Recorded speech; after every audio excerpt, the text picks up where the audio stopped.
Bonjour à tous, nous sommes Adrien, et Marc, et dans ce nouveau live coding, nous allons vous parler de... Flask. Donc, qu'est-ce que c'est Flask, Marc? Alors Flask, c'est un micro-framework web en Python. De parce qu'il est en Python, il est complètement compatible Unicode et entièrement aussi WSGI compliant. Mais t'as dit micro-framework, qu'est-ce que t'entends par là? Alors oui, micro-framework, c'est parce qu'il n'embarque en fait que le strict nécessaire pour pouvoir réaliser des applications web. Et en plus de ça, il est conçu pour être quick and easy, même pour des applications complexes. Et puis donc micro, ce strict nécessaire, en fait, c'est qu'il n'embarque qu'un petit serveur web qui répond au doux nom de Werkzeug, un petit moteur de template qui est Jinja 2. Jinja. Il est entièrement compatible REST et il est très documenté et extensible. Et du coup, pour vous le présenter, Adrien va vous faire un petit code dessus, tout en cheveux et en code. Du coup, pour cette démo, on va faire une simple application web avec Flask et avec Jinja, son moteur de template, histoire que vous ayez un aperçu d'ensemble de l'utilisation justement de ce micro-framework. Et son serveur web Werkzeug. Effectivement. Du coup, on va simplement créer un petit virtualenv pour isoler le contexte d'exécution de notre application. On va l'activer. On reviendra là-dessus en fin de vidéo. Vous allez voir que c'est plutôt utile comme fonctionnalité. Et donc, on va commencer par installer Flask, puisque c'est l'objet de notre démonstration aujourd'hui. Donc, une fois que Flask est installé, donc on a notre dossier d'environnement. Vous avez vu que j'ai un dossier templates dans lequel j'ai déjà préparé un templates.html. On reviendra dessus tout à l'heure. Je vais d'abord vous montrer comment on fait une application basique. Donc, on va commencer par créer un petit fichier app.py. Et on va donc commencer par import non, from Flask, import Flask. Donc on va aller chercher notre objet Flask dans la librairie qui va nous permettre donc d'instancier et de créer une application. Hop.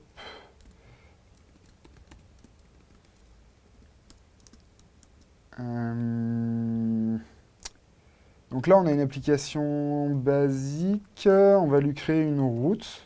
Donc pour créer une route, vous utilisez approute. Et dans les parenthèses, en fait, vous allez spécifier la route à utiliser. Donc là, on va dire que pour slash, ça va faire un simple hello world. Donc pour ça, en fait, en dessous de cette définition de la route slash, vous mettez donc la fonction qui sera appelée lorsque cette route sera Appelé aussi. appelée également. Donc c'est simplement une route qui va nous afficher un hello world. Alors si je ne mets pas des quotes, ça risque de ne pas marcher. On risquerait de se terminer en enfer. Sûrement. Ok.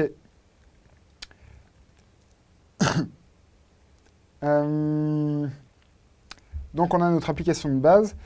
Là, vous avez une commande qui est la commande Flask qui est utilisable en fait à travers l'installation du package et qui va permettre en fait de lancer et de manager très basiquement notre application.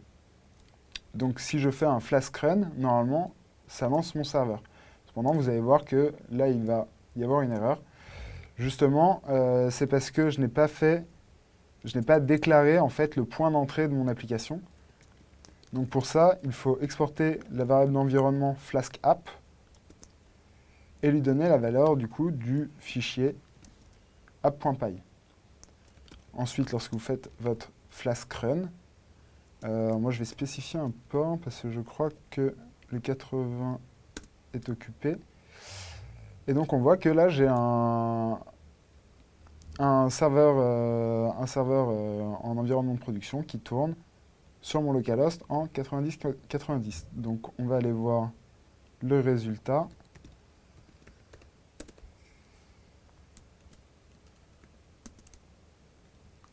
90. Ah.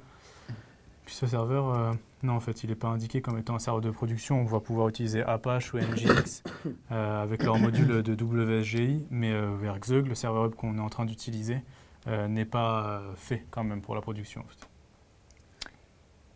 Du coup, on a bien notre Hello World qui est apparu, donc c'est plutôt bon signe, notre application de base fonctionne. On va maintenant y ajouter quelques modifications, notamment pour appeler notre template. Donc on va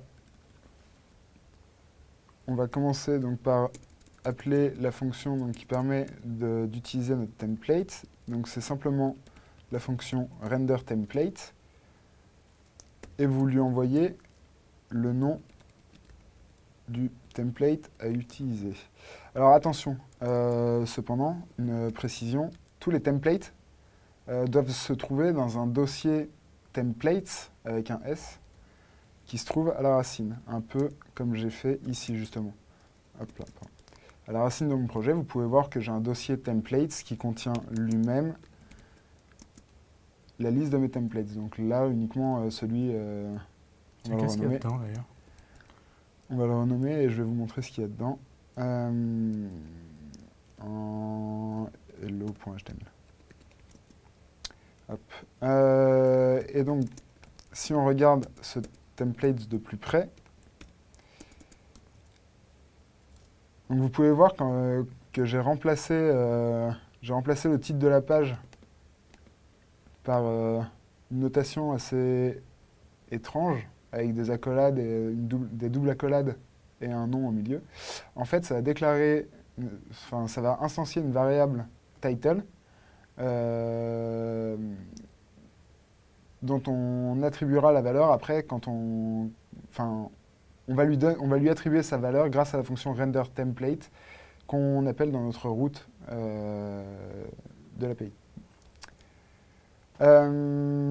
Vous pouvez voir également, donc là vous avez le title, mais vous pouvez voir également là une autre notation.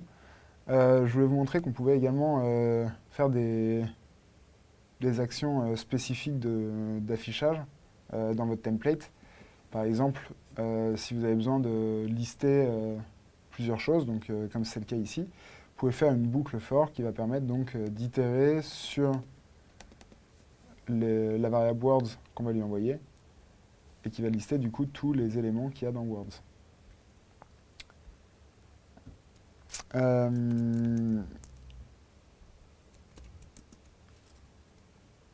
Donc app.py, donc on a dit que je l'avais renommé en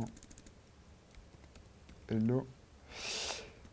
Et du coup il a un title, on va lui dire que son title c'est Flask Demo. Et on va lui envoyer une liste de words. Et on va dire que la liste de words, qu'est-ce que tu veux qu'on mette dedans, Marc? Eh ben, Quelles bonjour à tous. quelles sont tes passions, Marc? Bon, on va dire le code d'abord. Après, Passion de Marc. après le collabs. Le code. Le collabs. Puis surtout l'Etna, quoi. Puis l'Etna, on remarque qu'il est très corporate. C'est un de nos meilleurs éléments. Et, on l'a bien dressé. Les Java aussi, il faut qu'on pense à eux des fois. C'est vrai. Tu veux quand même pas les écrire, quoi, mais... Hop là, pardon. Ah oui, non, mon port est toujours occupé. Alors, bien évidemment, vous voyez que là, je définis un port particulier. Il est également possible, mettons si vous dockerisez votre application, vous en aurez certainement besoin. Vous pouvez dire que Lost, c'est 000, ce qui permettra donc à votre application d'écouter toutes les IP publiques qui essaieront de la joindre. Mais là, on n'en a pas besoin pour cette démo. Et regardons cette template. Ah. Ça arrive des fois. Il semblerait que j'ai oublié un import, effectivement.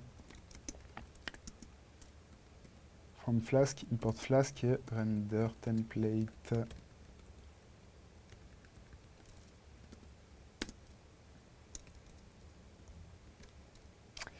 Et voici. Donc tout s'est bien affiché. Vous pouvez voir que j'ai pu manipuler un petit peu le template avec ce qu'on avait. En très peu de lignes de code, faut En le très dire, peu quand de même. lignes de code. En très peu de lignes de code. Qu'est-ce qu'on peut faire également? Je peux vous montrer comment récupérer éventuellement le contenu d'une requête post et on va l'afficher donc dans notre page.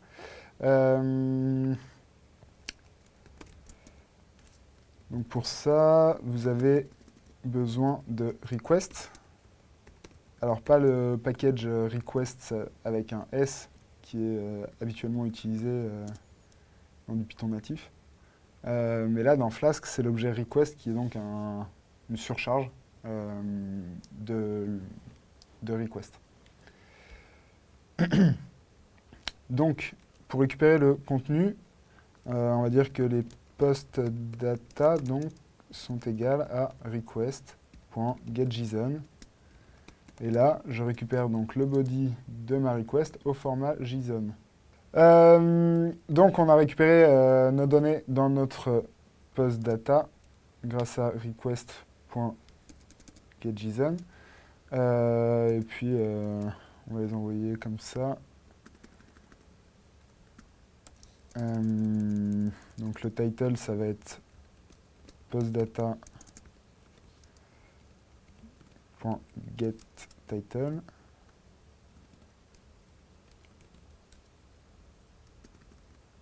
Et words, la même chose.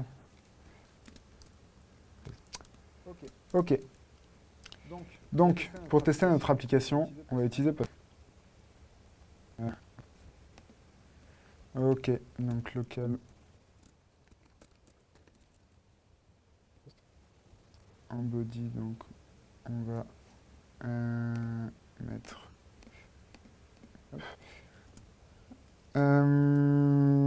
Donc on va mettre dans title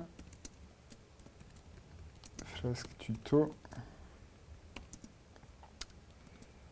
et on va créer un words.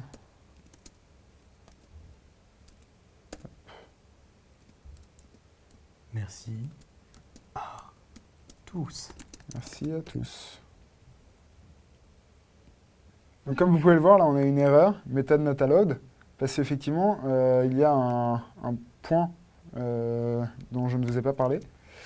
En fait, quand vous déclarez une route comme ceci, là, avec le AppRoute, par défaut, c'est valable uniquement pour la méthode get, donc uniquement pour lire des informations.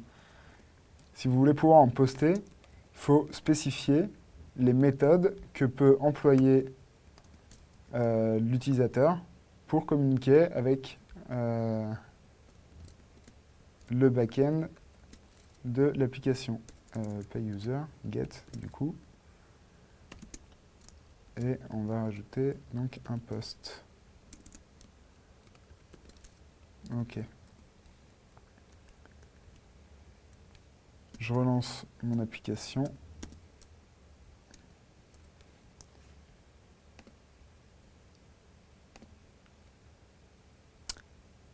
Et là, on a bien donc le retour de l'application qui nous renvoie donc le template modifié avec les informations que je viens de lui envoyer juste au-dessus. Ce sera tout pour cette démo. Je vous conseille de regarder d'autres outils pour aller plus loin avec Flask. Vous avez notamment SQL Alchemy qui vous permettra de manipuler plus facilement des bases de données et du coup en fait, vous aurez pu à faire des selects, à taper des requêtes SQL puisque c'est un ERM, donc ça vous permettra de manipuler ces datas comme si c'était des objets, finalement. Vous avez également Marshmallow qui fonctionne très bien avec SQL Alchemy et qui permet de sérialiser, désérialiser et de faire de la validation du coup sur les datas qui sont envoyées et reçues par Flask. Et enfin, vous avez Coverage et FlashScript, qui sont plus des packages de management, un petit peu, puisque Coverage va vous permettre de mettre en place plus facilement des tests unitaires, notamment avec la lib native unit test. Et FlashScript, c'est un outil que je vous conseille de regarder, un module de Flask que je vous conseille de regarder, qui permet en fait de créer un manager pour rajouter des commandes à votre application, ce qui va vous permettre par exemple de faire un Flask create DB qui va vous générer automatiquement vos DB à partir des modèles de SQL Alchemy. Enfin, voilà. Vous pouvez voir que vous verrez que toutes les libs dont je vous parle là marchent très bien ensemble et permettent de construire quelque chose de plutôt solide et assez scalable. Eh ben, merci à tous d'avoir suivi cette vidéo qui touche à sa fin maintenant. Et on vous dit à bientôt. Au Salut! revoir.